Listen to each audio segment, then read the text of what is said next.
नमस्कार मित्रों, स्वप्न शास्त्र की श्रृंखला में इस एपिसोड में मैं आपको ज्ञात कराने का प्रयास करूंगा कि यदि सपने में आपको अजनबी या अनजान व्यक्ति अथवा आप जिसको नहीं जानते वह व्यक्ति महिला दिखाई देते हैं तो भविष्य में इसके क्या स्वप्न फल आपके साथ घटित होने वाले हैं और यह क्या परिणाम लेकर आपके साथ आ रहा है यह घटना। अधिक जानकारी देने से पूर्व मैं आपसे अनुरोध करूंगा कि आप हमारे चैनल ई दर्शन को लाइक करें, सब्सक्राइब करें, कमेंट्स करें और शेयर करें।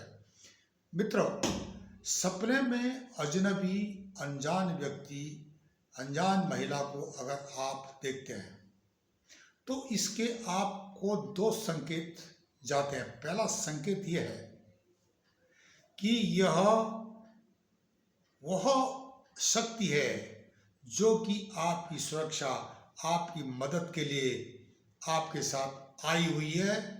और दूसरा यह है कि किसी ने आप पर जादू टोना यंत्र मंत्र तंत्र करके नकारात्मक ऊर्जा को छोड़ा है या इंडिकेशन है कि कोई अनिष्ट भी हो सकता है।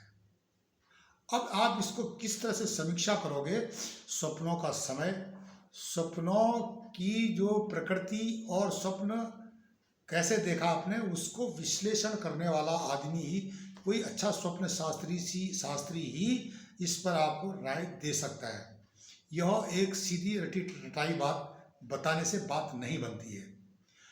अगर आपको सपने में अजनबी अनजान व्यक्ति दिखाई देता है तो यह विशेष शक्ति है जो आप पर नज़र रख रही है। वो नज़र जो है उसकी नकारात्मक और सकारात्मक दोनों ही हो सकती है। पश्चिमी जो स्वप्न शास्त्री मानते हैं कि सपने में अजनबी या अनजान व्यक्ति को देखना एक सकारात्मक सपना है, लेकिन कई मायनों में भारतीय जो स्वप्न शास्त्री है, जो भारतीय परंपरागत स्वप्न शास्त्री है, वो इसको एक अनिष्ट इत्यादि का संकेत बताते हैं। लेकिन जहाँ तक हमने समीक्षा की है अनेकानेक ग्रंथों किताबों को पढ़ने के बाद, तो इसके दो इंडिकेशन जाते हैं, बशर्ते आपको विश्लेषण करना आना चाहिए कि किस रूप में वो अनजान व्यक्ति, अजनबी व्यक्ति आपसे मिला है। यह भी हो सकता है कि आपका कोई स्वर्गवासी परिजन आपकी रक्षा के लिए आपके पास आता रहता है, सुरक्षा प्रदान करता है, आपको विशेष शक्ति देने का प्रयास करता है। लेकिन यह भी हो सकता है कि किसी ने जादू टोना यंत्र मंत्र तंत्र मारण मौन उच्चाटन आदि करके बुरी शक्तियों को आपकी तरफ फेंका हुआ है। जैसे मैंने आपको बताया, मंत्र विज्ञान, तंत्र विज्ञान, यंत्र विज्ञान, ये तांत्रिक क्रियाएं विज्ञान थी। इनको इंसानों की, मनुष्यों की भलाई के लिए, समाज की भलाई के लिए बनाया गया था। मंत्रों को जो है सिद्धि किया जाता था इंसान की भलाई के लिए, लेकिन उनका बीच में अगर दुरुपयोग, तंत्र क्रियाओं का दुरुपयोग हुआ तो उसमें किसी बनाने वाले का दोष नहीं है। जो बीच में लोग आए, इन्होंने इसका नाजायज फायदा उठाया, वो मैं बात बताते रहा हूँ आपको। यहाँ पर अगर आपने तांत्रिक द्वारा भेजे गए इस अजनबी के इंडिकेशन को पढ़ा है, डेफिनेटली ये अनिष्ट कराने आया हुआ है। इससे बचने का मैं उपाय बताऊंगा आपको। लेकिन ये भी हो सकता है कि यह आदमी या महिला आपको मदद के लिए आया हुआ है। इसका जो आप एनालाइज, विश्लेषण करना अगर जानते हैं तो कर सकते हैं, किसी स्वप्न शास्त्री से आप पूछ सकते हैं किस रूप में आया, किस प्रकार से आपसे बात कर रहा है, या हिंसक रूप में आया, प्रेम के रूप में आया है, या हंसी मजाक के रूप में आया है, उस हिसाब से डराने के रूप में आया, कि उस हिसाब से आपको इसका एनालाइज किया जा सकता है। वो आप पूछ सकते हैं, हमारे चैनल के माध्यम से भी जरूर पूछ सकते हैं, हम आपको जरूर उत्तर देंगे इसका। यहाँ पर आप नकारात्मक ऊर्जा वाला जो एक प्रवेश सपनों के माध्यम से दिखाता है आपकी तरफ, किसी ने किया कराया है जादू टोना भेजा, अगर आप समझते हो कि ये कुछ अनिष्ट का एक संकेत है, तो आपको तुरंत शिव मंदिर में, शिव ऐसी शक्ति है कि जो कि हर यंत्र मंत्र तंत्र मारण मौन उच्चारण जितने मंत्र हैं, जितना विज्ञान है, जितनी संस्कृत का व्याकरण है, सब शिव के डमरू से निकला है। पाणिनि का संस्कृत का व्याकरण, पाणिनि ने जब संस्कृत का व्याकरण लिखा तो सब शंकर भगवान के डमरू से ही संस्कृत का व्याकरण निकला।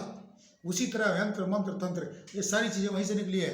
आप तुरंत वहां पर जा करके शिव जी से आप प्रार्थना कीजिए कि ये जो सपना अनिष्ट वाला है इसको प्रभावहीन कर दीजिए। आप समझते हो अनिष्ट वाला है या आपको भयानक रूप माया हुआ है इत्यादि इत्यादि, तो आप उसको जा सकते हो। अगर सही रूप माया तो आप ये प्रार्थना कर सकते हो कि सही रूप वाला अगर इसकी सकारात्मकता है तो ठीक है, लेकिन अगर इसके नकारात्मक इसके प्रभाव होने हैं तो प्रभु इसको जो है प्रभावहीन कीजिए। ये आप प्रार्थना तो कर सकते हो ना, ये एक अपने सच्चे दिल से।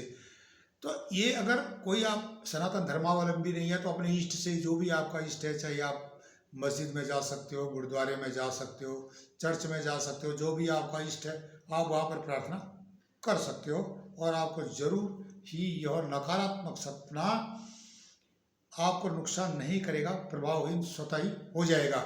ईश्वर के पास इतनी शक्तियाँ हैं, ये मान के चलो। आप सपने के जो दुष्प्रभाव है उनको दूर करने के लिए आपके पास अनेकानेक विधियां हैं। जैसे कि आप सवेरे उठ गए ब्रह्म मुहूर्त में जा करके सपने को याद करके आपने क्या करना कि एक मुट्ठी तिल और एक पाव भर से कम 100 ग्राम तेल को मिक्स करके आप अगर चौराहे पर डाल देते हो शनिवार को विशेषकर, तो क्या होता है कि इससे भी जो सपने को याद करना है, सपने की नकारात्मकता काफी हद तक समाप्त हो जाती है सपने को याद करके। यह एक तंत्र विज्ञान में आता है और इसके पीछे अगर हम अभी बात करेंगे तो इतने कम समय में बताना थोड़ा सा दिक्कत वाला काम है।